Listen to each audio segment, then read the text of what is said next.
ఎప్పటికప్పుడు వార్తల కోసం దండూరా జనం గుండె చప్పుడు న్యూస్ ఛానల్ను సబ్స్క్రైబ్ చేసుకోండి.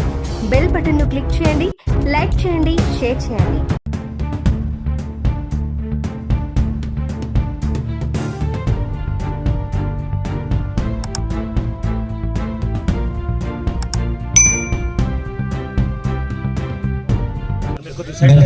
శాసనసభ్యులు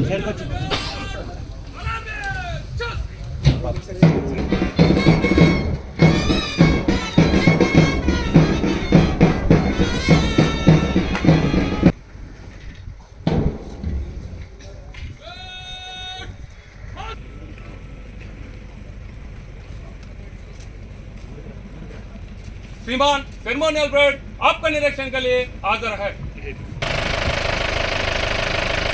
పిలిపించడానికి వెళ్తూ ఉన్నారు.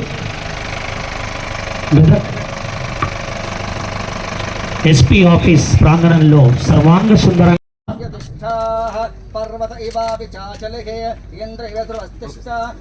పోలీస్ పరేడ్ గ్రౌండ్ మెదక్ జిల్లా కేంద్రంలో ఏర్పాటు చేసినటువంటి నూతన గ్రౌండ్ పరేడ్ సందర్భంగా ఈ కార్యక్రమానికి ముఖ్య అతిథిగా విచ్చేసినటువంటి పెద్దలు, రాష్ట్ర డీజీపీ, వేదిక మీద ఉన్నటువంటి పెద్దలు, police housing corporation chairman, senior రాజకీయ నాయకులు గౌరవనీయులు గురునాథ్ రెడ్డి గారికి, సోదరుడు యువ శాసనసభ్యుడు మెదక్ శాసనసభ్యుడు గౌరవనీయులు మైనంపల్లి రోహిత్ గారికి, జిల్లా కలెక్టర్ రాహుల్ రాజు, ఐజీ అడ్మిన్ రమేష్ రెడ్డి గారికి, వేదిక మీద ఉన్నటువంటి స్థానిక మున్సిపల్ చైర్మన్ చంద్రపాల్ గారికి, స్థానిక కౌన్సిలర్ గారికి, రియలీ సార్ ఎస్పీ గారు, యూ మేడ్ ఇట్. మెదక్ లాంటి ప్రాంతాల లోపల ఒక మంచి పోలీస్ పరేడ్ గ్రౌండ్ ఏర్పాటు చేసి మొట్టమొదటి పరేడ్ని మా అందరి ముందు ఇంత గొప్పగా నిర్వహించినందుకు మిమ్మల్ని నేను మనస్ఫూర్తిగా ఈ సందర్భంగా అభినందిస్తాను. సో పోలీసులు అంటే 24 గంటలు 24/7 డ్యూటీలో ఉండేటువంటి వ్యక్తులు. మంచి అయినా చెడైనా పొద్దున్నేస్తే ముఖ్యంగా మాలాంటి ప్రతిపక్ష నాయకులకి పోలీసులకి రోజు నిత్యం సమరం సంఘర్షణే ఉంటుంది.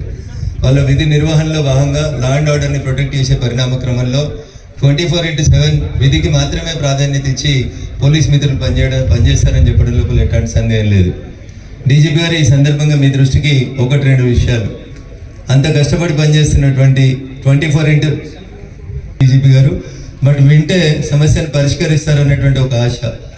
24/7 పనిచేసేటువంటి మా పోలీస్ మిత్రులు ఏదైనా ఇబ్బంది వచ్చి ఆసుపత్రికి పోతే పాత ప్రభుత్వం పుణ్యమాని పెండింగ్ ఉన్నటువంటి మెడికల్ బిల్లులు అన్నీ అట్లే పెండింగ్ ఉన్నాయని, దాదాపు 13 నెలలైనా కొత్త ప్రభుత్వం బిల్లులను అట్లే పెండింగ్ పెట్టడం వల్ల ఏదైనా మెడికల్ ఎమర్జెన్సీ వచ్చినప్పుడు హాస్పిటల్కి పోతే పోలీస్ సిబ్బందికి ఇబ్బందులు వస్తూ ఉన్నాయని మాకు కలిసినప్పుడు అప్పుడప్పుడు పోలీస్ మిత్రులు చెప్తూ ఉంటారు. మీది యూనిఫామ్ సర్వీస్, మీ ముందు మాట్లాడాలంటే భయపడతారు, జిల్లా ఎస్పీ గారికి చెప్పుకోవాలన్న భయం ఉంటుంది. కానీ ఇది సమస్య సార్, దీన్ని అడ్రస్ చేయాల్సింది మీరే, అందరికీ మీరే, రాష్ట్ర పోలీస్ శాఖకి మీరే బాస్ కాబట్టి you have to take care of your family sir. నేను అంటున్నా వీళ్ళంతా మీ కుటుంబం కాబట్టి మీ కుటుంబ సభ్యులలో ఎవరికైనా హెల్త్ ఇష్యూస్ వస్తే హాస్పిటల్కి పోదామంటే hospitals they are not treating them in a proper way. కారణం ఏంటంటే మాకు పాత బకాయిలు రావాలి, పాత బకాయిలు వస్తే కానీ మేము ట్రీట్మెంట్ చేయమని చెప్పి ఒక ఇబ్బందికరమైనటువంటి పరిస్థితి సార్. అంతేకాకుండా ప్రతి నెల 2,000 లేదా 2,500 రూపాయలు టీఏడిఏల పేరిట వచ్చేటువంటి డబ్బుల్ని కూడా ఒక్కొక్కసారి 6 నెలల వరకు పెండింగ్లో పెడతా ఉన్నారు డీజీపీ గారు. వీటిని మీరు మొదటి ప్రాధాన్యతగా వారి తరఫున, ఎందుకంటే వారికి నోరుండి మాట్లాడు కాబట్టి మాట్లాడతలేరు, కానీ ఇది వాళ్ళ ఆవేదన దాటిన తర్వాత చేగుంట మధ్యలో కొత్తగా మాసాయిపేట అనే కొత్త మండల కేంద్రం అయింది సార్. మండలం అయితే పనిచేస్తుంది, కానీ ఆ మండలానికి ఒక పోలీస్ స్టేషన్ రాలేదు సార్. అందుకని మాసాయిపేటకి ఒక కొత్త పోలీస్ స్టేషన్ మంజూరు చేయాల్సిందిగా నేను రాష్ట్ర డీజీపీ గారికి ఈ సందర్భంగా అప్పీల్ చేస్తా ఉన్నాను. అదే రకంగా సార్ నార్సింగి చేగుంట దాటి ఇంకొంచెం ముందుకు వస్తే నార్సింగి అని ఒక పోలీస్ స్టేషన్ ఉంటుంది, దానికి ఒక నూతన పోలీస్ స్టేషన్ భవనం స్థలం ఉంది కాబట్టి నూతన పోలీస్ స్టేషన్ భవనం ఒకటి నార్సింగ్కి మంజూరు చేయాల్సిందిగా విజ్ఞప్తి చేస్తా ఉన్నాం. మెదక్ విషయానికి వస్తే మెదక్ పక్కన ఉన్నటువంటి హవేలీ గన్పూర్లో పోలీస్ స్టేషన్ ఉంది sir. We need a police station building in Haveli Ghanpur.